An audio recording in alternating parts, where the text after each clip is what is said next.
चलिए यहाँ से स्टार्ट करते हैं। क्वेश्चन नंबर 2 तक हुआ था। क्वेश्चन नंबर 3 से आज हम फिर से हल करना शुरू करेंगे प्रश्नावली 2.2 को। ठीक है, हल करने से पहले एक बार आप सभी लोगों को रिमाइंड कर दें कि हम लोग बहुपद के शून्यकों के विषय में पढ़ रहे थे कि बहुपद के शून्यक जो होते हैं वो क्या होता है। देखिए, किसी भी बहुपद में उपस्थित चर राशि के लिए कोई विशेष मान जो बहुपद के पूरे मान को शून्य कर दे वो बहुपद का शून्यक कहलाता था। उदाहरण के लिए अगर जो मैं x² प्लस में 7x और प्लस में 12 ले लूं, ठीक, और अब ना इसमें कौन सा चर उपस्थित है, x नाम का चर उपस्थित है। ठीक, मैंने नाम भी दे दिया बहुपद को, कोई p बहुपद है जिसमें x नाम का चर कोई उपस्थित है। ठीक, अब ना इस बहुपद में उपस्थित चर राशि यानी x का वो मान जो इस बहुपद के मान को शून्य कर दे। उदाहरण के लिए अगर मैं यहाँ पे -4 रख दूं चर राशि में, तो p -4 पर इसका मान देखिए क्या हो जाता है, -4 का स्क्वायर हो जाएगा और 7 इंटू -4 प्लस में 12, कुछ इस प्रकार से आ जाएगा। जब हम चर राशि के स्थान पे -4 को डिनोट करेंगे तो ये अपने पास में -4 का स्क्वायर 16 हो जाता है, ये माइनस का 28 हो जाएगा, ये प्लस में 12 हो जाएगा। 16 और 12 मिलकर के हो जाएंगे 28, और 28 - 28 से कट जाएगा, तो p -4 का मान जो होगा वो शून्य हो जाएगा। ठीक, यानी x बराबर -4 जो है, यानी ये जो -4 है आपका ना, ये क्या कहलाता है, बहुपद का शून्य कहलाता है। किस बहुपद का शून्य, p बहुपद का शून्य कहलाएगा। ठीक है, इस प्रकार से। अब मान लो ऐसे हमको 5 रखना होता, 6 रखना होता तो शून्य नहीं आता, रख के भी देख लो। मान लो कि मैं ना -4 छोड़ो, चलो ठीक है मैं प्लस का 4 रख के देख लेता हूँ। हमने तो -4 रखा था, प्लस का 4 रख देते हैं। तो प्लस का 4 जब हम रखेंगे तो 4² प्लस में 7 इंटू 4 प्लस में 12, ये आ जाएगा 4 चौक 16 और 7 चौक 28 प्लस में 12। 16 और 28 कितना होता है, 44 होता है। 44 और 12 जो होगा ना वो कितना आ जाएगा, जुड़ करके 56 आ जाएगा। शून्य नहीं हुआ ना, कोई मान आ गया इस बहुपद का, तो हम क्या कहेंगे कि P4 पर ठीक इसका मान जो है वो 56 है। ठीक, ये मान कहलाता है, और -4 रखने पर बहुपद का मान शून्य हो गया था, तो ये इसका शून्य कहलाएगा। इतनी सी बात हम लोगों ने पिछली कक्षा में पढ़ी थी। ठीक है, हम अब क्या करते हैं, प्रश्न पे आते हैं। ठीक, ये मैंने आप लोगों को रिवाइज करने के लिए एक बार यहाँ पे सोचा कि एक बार पुनः बता दूं आपको बहुपद के शून्य के विषय में। क्वेश्चन नंबर 3 देखते हैं, लिखा हुआ है यदि ft बराबर, क्वेश्चन नंबर 3 देखिए प्रश्नावली 2.2 का। यदि, देखिए क्वेश्चन क्या लिखा हुआ है कि यदि ft, ठीक, बहुपद का नाम f है जिसमें t नाम का कोई चर उपस्थित है, ft बराबर 4t² माइनस का 3t प्लस 6 है, तब ज्ञात करना है हम लोगों को पहली चीज तो p बोल रहा हूँ, f4 पर इसका मान ज्ञात करना है, और नंबर सेकंड f-5 पर इसका मान ज्ञात करना है। ठीक है, तो सबसे पहले अपने पास में बहुपद कौन सा दिया गया है वो लिख लेते हैं। ft बराबर में 4t² माइनस का 3t प्लस में 6, ये दिया गया है। हम क्या करेंगे, f4 पर मान रख के चेक करेंगे। f4 पर तो कैसे करते थे भाई, चर के स्थान पे क्या करेंगे, 4 को डिनोट कर देंगे। ठीक, f4 का मान याद करना है, तो 4 इंटू टी का स्क्वायर लिखा हुआ है ना, तो 4 का स्क्वायर हो जाएगा माइनस का 3 इंटू 4 और प्लस में 6 हो जाएगा। तो f4 बराबर अपने पास में 4 चौक 16 और 16 चौका 64 और 3 चौका माइनस का 12 प्लस में 6, 64 और 6 होता है 70। f4 बराबर में 70 माइनस का 12, 70 में से 12 चला जाएगा अपने पास में, तो कितना बचेगा, 58 बचेगा। ठीक, तो f4 पर जो मान था इस बहुपद का, ठीक, वो कितना आ गया, 58 आ गया। ठीक, तो f4 बराबर ये निकल करके आ गया। f-5 पर भी चेक कर लेते हैं कि f-5 पर मान क्या होगा। पुनः सेकंड स्टेप, f-5 पर बहुपद तो सेम ही रहेगा, तो क्या होगा, 4 इंटू -5 का स्क्वायर माइनस का 3 इंटू -5 प्लस में 6, तो f-5 बराबर हो जाएगा, -5 का स्क्वायर करोगे तो प्लस का 25 आ जाएगा उत्तर, और 25 चौका ये कितना हो जाएगा, 100 हो जाएगा। माइनस माइनस का गुणा प्लस, और 3 पचे 15, और प्लस में 6। ठीक, 100 और 15 115, और 6 121 हो जाएगा अपने पास में। तो f माइनस 5 पर इस बहुपद का मान कितना आ गया, 121 आ गया। ठीक, इस प्रकार से क्वेश्चन अपने पास में तीसरे नंबर का हल हो जाता है। ठीक है, तो क्वेश्चन नंबर 4 की तरफ चले। देखो यहाँ पे मैं एक बात आपको समझाना चाहता हूँ। क्वेश्चन नंबर 4 देने के पीछे का मोटिव जो है वो यही है। क्वेश्चन नंबर 4 आप देखिए पहले कि क्वेश्चन नंबर 4 क्या कह रहा है। हालांकि मैं बता चुका हूँ इंट्रोडक्शन वाली वीडियो में, जो पिछली क्लास चली थी हम लोगों की, बहुपद के शून्यकों का परिचय, शून्यकों के परिचय में ये बात मैंने आपको बताई थी, लेकिन एक बार फिर से बता देता हूँ।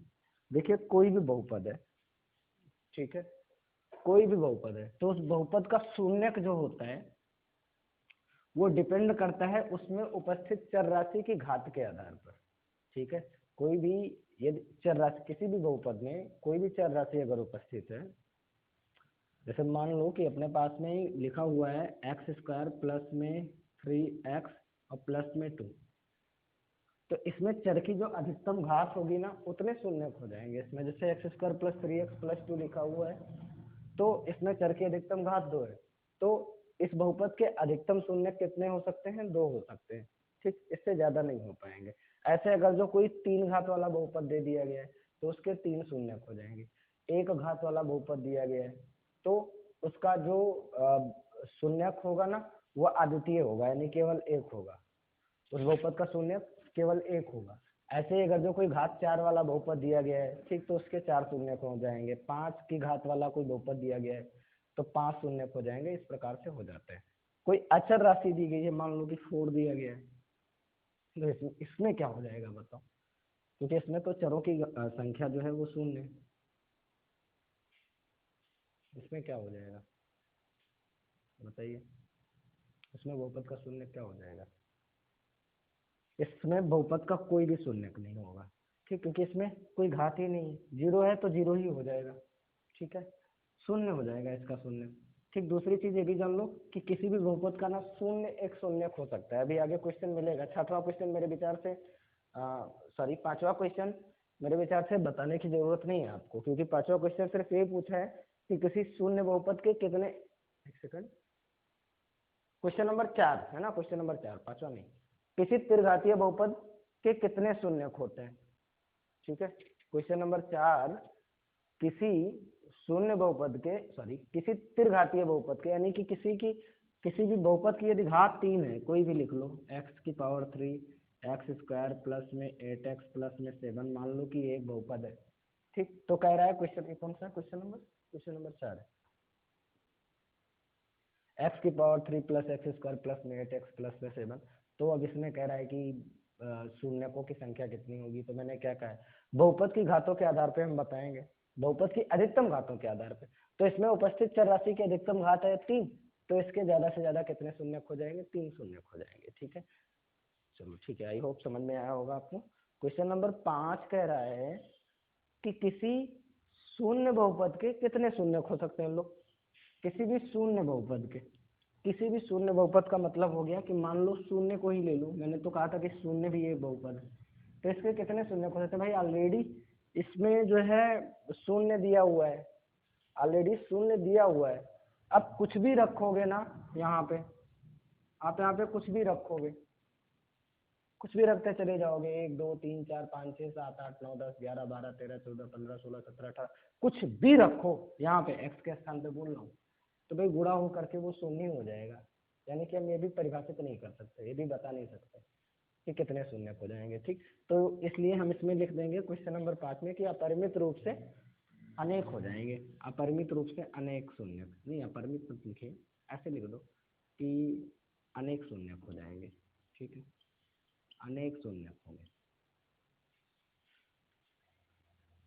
ठीक है, तो ज्ञात नहीं किया जा सकता है इसको। ठीक है, क्वेश्चन नंबर 6 देख लो, बहुपद पी एक्स बराबर, ये क्वेश्चन अच्छा है, क्वेश्चन नंबर 6 देख लो, कह रहा है कि बहुपद पी एक्स बराबर, कोई पी नाम का बहुपद है, जिसमें x एक चर राशि के रूप में उपस्थित है। ठीक है, यदि पी एक्स बराबर ए स्क्वायर एक्स हो, ठीक, तथा ये is can not be equal 0, मतलब ए का मान 0 नहीं हो सकता। ए स्क्वायर एक्स का मतलब क्या हुआ अपने पास में कि ए कोई वास्तविक संख्या है। ठीक है, ये कोई वास्तविक संख्या होगी, ये लिखी नहीं है लेकिन होगी, क्या होगी नहीं पता लेकिन होगी, ये स्क्वायर है। ठीक है, तो कह रहा है कि ये का मान यदि 0 नहीं हो तो इसका एक शून्यांक ज्ञात कीजिए, x का शून्य क्या होगा। तो देखो ऐसे क्वेश्चन में ना, अब देखो यहाँ पे तो भाई दिया तो है नहीं कि कौन सी संख्या हो जाएगी, और जब भी इस प्रकार से ना केवल एक पद वाला कोई भी बीजीय व्यंजक आपको दे दे, सॉरी कोई भी बहुपद दे दे केवल एक पद वाला, तो उस दशा में उसका जो शून्यक होता है ना वो शून्य हो जाता है। ठीक है, मतलब x का मान भाई शून्य का मतलब क्या हुआ कि बहुपद में उपस्थित चर राशि का वो मान जो पूरे बहुपद के मान को शून्य कर दे, वही उस बहुपद का शून्य कहलाता है। तो इस x के स्थान पे ऐसा क्या रख दूं कि शून्य कर दे। भाई कोई भी संख्या हो तो हम लोग जानते हैं कि किसी भी संख्या को यदि हम शून्य से गुना करते हैं ना तो परिणाम शून्य प्राप्त होता है। तो उस दशा में हम क्या कह देंगे कि शून्य हो जाएगा। भाई ज्ञात भी नहीं हम लोगों को, और ज्ञात होता भी तब भी शून्य ही रखते। अगर मान लो कि ऐसे लिखा होता 2x लिखा होता या 4x लिखा होता या 7x लिखा होता, तो भाई ऐसा कौन सा मान यहाँ पे रखूं कि इनका सबका मान जो है वो शून्य होता चला जाए, तो शून्य ही रखना पड़ेगा। ठीक, x बराबर शून्य ही रखना पड़ेगा। यहाँ शून्य रखोगे तो ये 0 हो जाएगा, यहाँ शून्य रखोगे तो ये 0 हो जाएगा, ऐसे यहाँ पे हो जाएगा। चलिए अब क्वेश्चन नंबर 7 कह रहा है कि निम्नलिखित बहुपदों के शून्य ज्ञात कीजिए। हाँ सुनिए, अब ना तुम लोगों को रैखिक बहुपद दिया हुआ है, रैखिक बहुपद के शून्य कैसे ज्ञात करते हैं वो मैं आपको बता देता हूँ। रैखिक बहुपद का मतलब क्या होता है, पहली बात तो कि चर की अधिकतम घात 1 होनी चाहिए। ठीक है, चर की अधिकतम घात 1 होनी चाहिए, वो रैखिक बहुपद कहलाता है। जैसे मान लो कि दिया हुआ है x+3 दिया है, ठीक, और कह रहा है कि इसका शून्य ज्ञात कीजिए। तो ऐसे में ना इनका शून्य ज्ञात करने के लिए हम क्या करते हैं कि इनको ना बराबर 0 के कर देते हैं।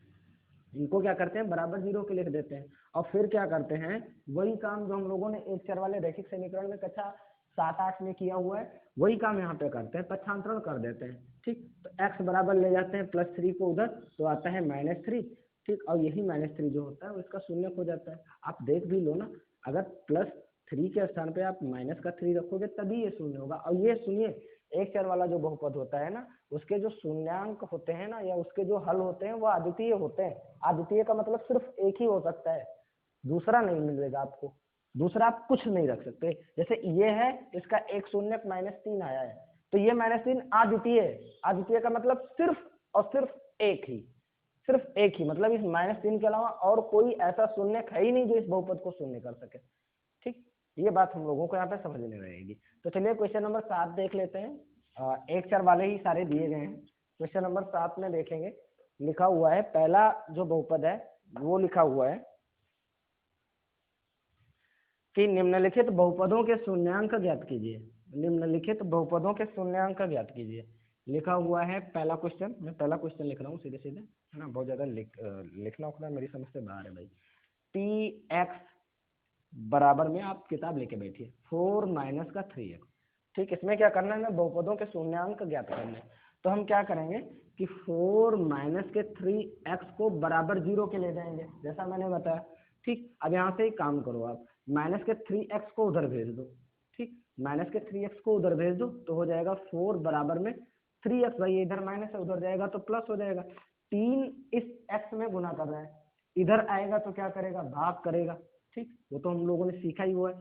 तो ये हो जाएगा अपने पास में 4/3। सीधा करके लिख दो इसको, x बराबर 4/3। तो ये 4/3 जो होगा ना वो इस बहुपद का एक और केवल एक शून्यांक हो जाएगा, शून्यक हो जाएगा। ठीक है, क्वेश्चन नंबर 2 देख लो। इसी प्रकार से कुछ है नहीं विशेष इन सारे प्रश्नों में, है ना, घबराना नहीं हम लोगों को। अगर एक चर वाला रैखिक समीकरण दिया हुआ है, एक चर वाला रैखिक, सॉरी समीकरण बोलो, एक चर वाला रैखिक बहुपद दिया गया है। एक चर का मतलब कि उसमें सिर्फ एक ही प्रकार का चर हो। ठीक, और रैखिक का मतलब होता है कि चर की अधिकतम घात 1 हो, 2 ना हो, सिर्फ 1 हो, तो वो एक चर वाला रैखिक बहुपद कहलाता है। ठीक है, चलो क्वेश्चन नंबर 2 देखते हैं। लिखा हुआ है बहुपद P जो है ना वो टीचर वाला है।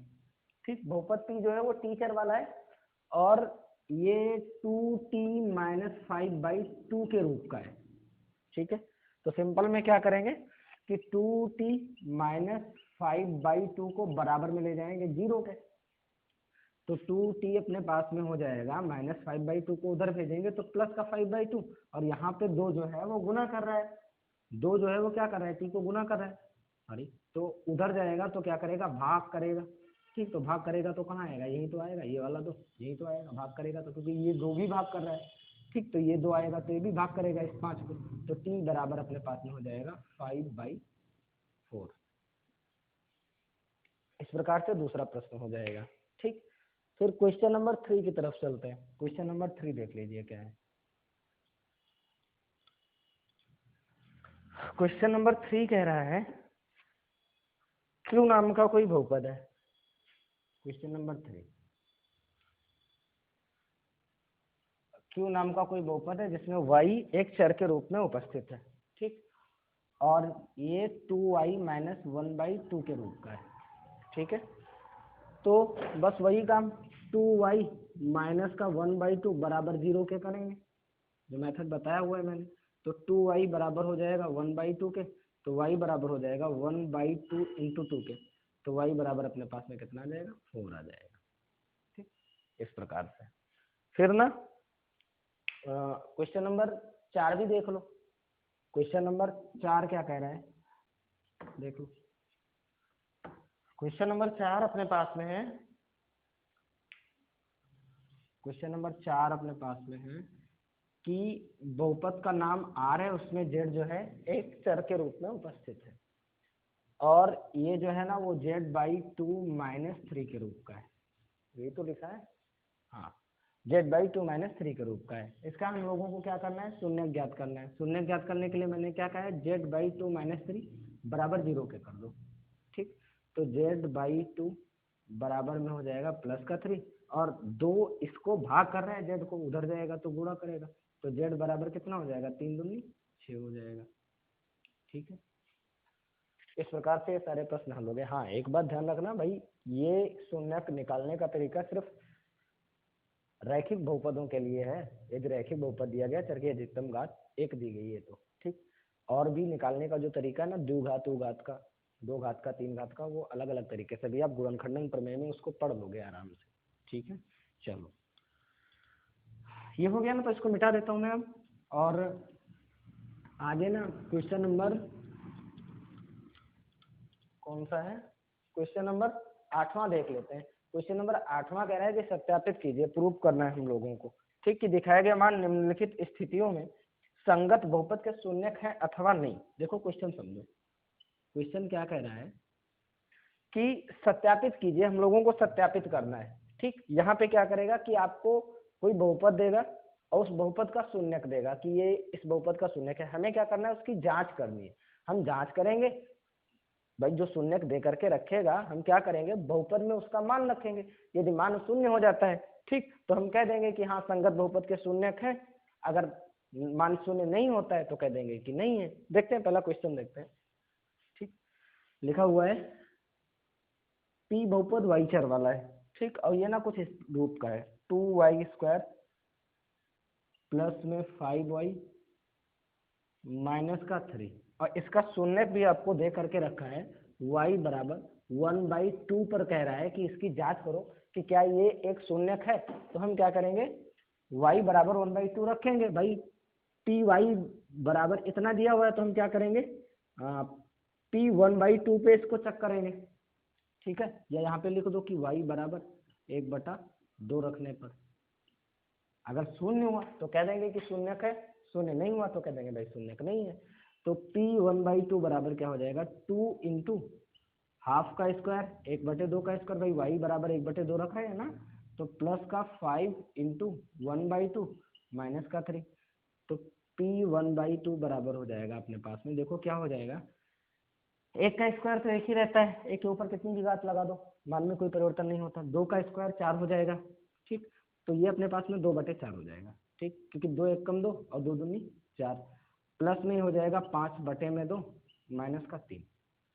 ठीक है, देखो इसको ना कैसे हल करना है, एक काम कर लो कि सभी के ना वो बराबर कर लो, क्या बोलते हैं, हर बराबर कर लो। ठीक, ये तो भिन्नतम रूप में लिखा हुआ है, तो सभी के हर बराबर करने के लिए क्या करेंगे हम लोग, सभी के एलसीएम ले लेंगे। इसके नीचे बटा 1 लगा दो, सभी के एलसीएम ले लो, तो सभी का एलसीएम आ जाएगा अपने पास में 4। ठीक, अच्छे से सीखा हुआ है हम लोगों ने। ठीक, एलसीएम निकालना, भाई 4 यहाँ है, 2 यहाँ है, तो 1 यहाँ है, तो इन तीनों का एलसीएम जो होगा वो 4 हो जाएगा। ये ऑलरेडी 4 है तो 2 ही लिखेंगे। यहाँ पे ना इसको 4 बनाना पड़ेगा, इसको 4 बनाने के लिए क्या करना पड़ेगा, 2 से गुना करना पड़ेगा इस 2 में, तो 2 से ऊपर भी गुना करना पड़ेगा, 2 पंचे 10। ठीक, इसी प्रकार इसको 4 बनाने के लिए इस 1 को 4 से गुना करना पड़ेगा, तो ऊपर भी 4 से गुना करना पड़ेगा, तो 4 3 माइनस का 12 हो जाएगा। अब जरा देखो, p इंटू 1/2 बराबर 10 और 2 ये हो जाएगा 12 और -12/4। और किसी भी, ध्यान से समझो, किसी भी परिमेय संख्या का ना या किसी भी भिन्न का यदि अंश शून्य हो जाता है ना, 12 में से 12 घटाओ तो 0 हो जाता है। यदि अंश शून्य हो गया ना तो उसका पूरा का पूरा मान जो होता है ना वो शून्य हो जाता है। नीचे कुछ भी, हर में आप कुछ भी लिख दो, यदि अंश का मान शून्य है तो वो पूरी की पूरी परिमेय संख्या क्या होती है, शून्य के बराबर हो जाती है, या वो भिन्न जो होता है वो शून्य के बराबर होता है। ठीक है, तो अब ये ना शून्य आ गया ना y बराबर 1/2 पर, तो हम लिख देंगे कि दिए गए बहुपद का y बराबर 1/2 एक शून्यक है। ठीक, क्या लिख देंगे कि दिए गए बहुपद का दिए गए बहुपद का y बराबर 1/2 एक शून्यक। ठीक, ये चीज लिखनी ही लिखनी है हम लोगों को। ठीक है, चलिए क्वेश्चन नंबर 2 देख लीजिए। क्वेश्चन नंबर क्या करते हैं, 2 देख लेते हैं।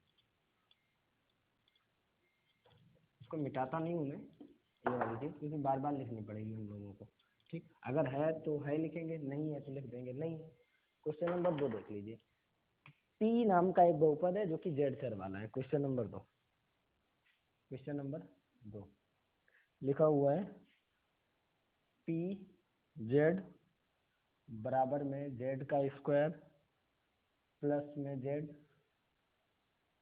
माइनस में 6, और इसका शून्य कह रहा है, हमको चेक करना है z बराबर -3 पर।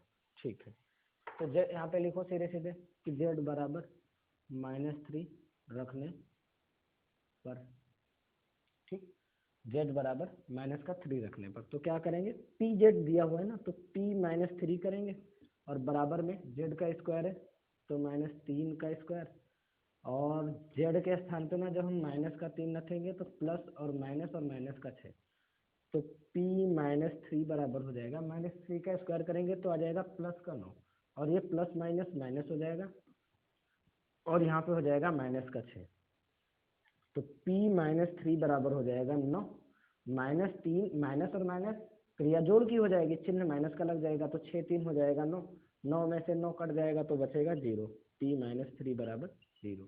तो लिख देंगे कि दिए गए बहुपद का z बराबर -3 एक शून्यक। ठीक, इस प्रकार से नोट कीजिए।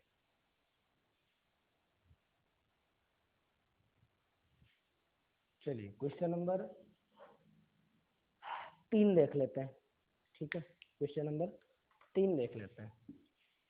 मेरे विचार से समझ में आ गया होगा, तो आप लोग खुद से ही कर ले जा रहे होंगे, लेकिन फिर भी चलो मैं क्वेश्चन तो पूरा कर देता हूँ आपका।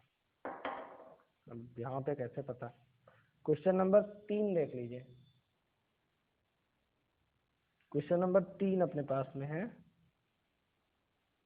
p जो है ना, बहुपद p जो है ना वो x चर वाला है, और दिया हुआ है 2x, लीजिए त्रिघातीय बहुपद दे दिया, 2x की पावर -3, घबराना नहीं हम लोगों को, 3x square plus 5x minus का 1। ठीक, तो कह रहा है x -1 पर, ये बात ध्यान से देखिए, ऐसा क्वेश्चन दे दिया है कि x -1 पर क्या ये एक शून्यक है। तो देखिए ऐसे प्रश्नों को हम हल करने के लिए सबसे पहले क्या करेंगे कि चूंकि x -1 जो है वो एक शून्यक के रूप में दिया गया है यहाँ पे, तो हम क्या करेंगे कि x माइनस 1 बराबर 0 के ले जाएंगे। लाइट चली गई भाई, लाइट चली गई। अब इसको इतने पे ही क्लोज करना पड़ेगा मुझे।